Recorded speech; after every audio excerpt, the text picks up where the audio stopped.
Hello everyone, আমি তানিয়া চলে এসেছি আপনাদের সামনে আরও একটা নতুন ভিডিও নিয়ে। আজকে ছিল শুক্রবার আর আমরা লঙ্কায় এরিয়াতে গিয়েছিলাম এক গুরু ভাইদের বাসাতে সৎসঙ্গতে। আর সেইখানে গিয়ে কতই না আনন্দ করেছি, তোমরা ভিডিওটা না দেখলে বুঝতে পারবে না। আর ঠাকুরের অনুষ্ঠান বলে কথা, সেখানে আনন্দ হবে না এটা হতেই পারে না।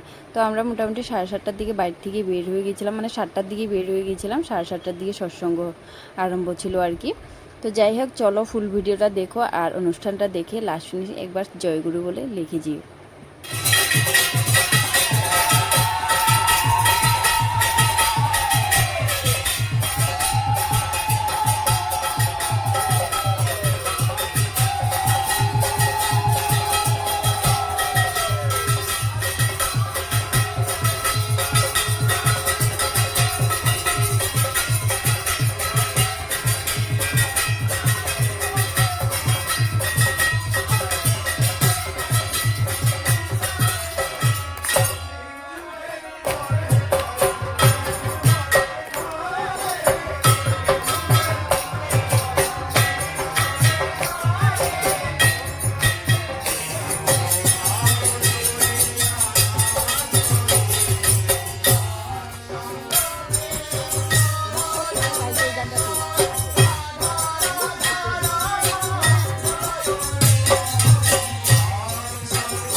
গীতাতে ভগবান শ্রীকৃষ্ণের বলা সেই সংস্কৃত শ্লোকটা আমার মনে পড়ে যায়, যেখানে ভগবান শ্রীকৃষ্ণ বলছেন যে যদা যদা হি ধর্মস্য গ্লানির্ভবতি হে ভারত অভ্যুত্থানম ধর্মস্য তদাত্মানং সৃজাম্যহম। অর্থাৎ ভগবান পুরুষোত্তম ভগবান শ্রীকৃষ্ণ বলছেন যে যখনই পৃথিবীতে ধর্মের গ্লানি হয় এবং তার সমান্তরাল ভাবে যখন অধর্মের অভ্যুত্থান হয়, তখন আমি পুরুষোত্তম ভগবান শ্রীকৃষ্ণ বলছেন যে যুগে যুগে আমি বিভিন্ন অবতারে এই ধরাধামে অবতারিত হই, সেটা ভগবান শ্রীকৃষ্ণ বলছেন।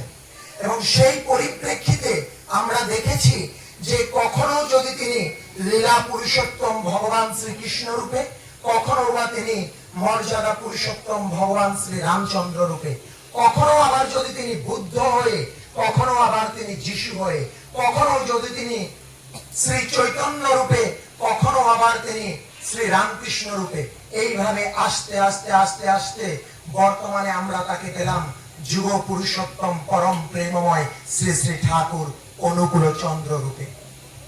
তিনি হলেন বর্তমান যুগের পুরুষোত্তম, যার গতিকে আমরা তাকে বলি যে পরম প্রেমময় যুগ পুরুষোত্তম।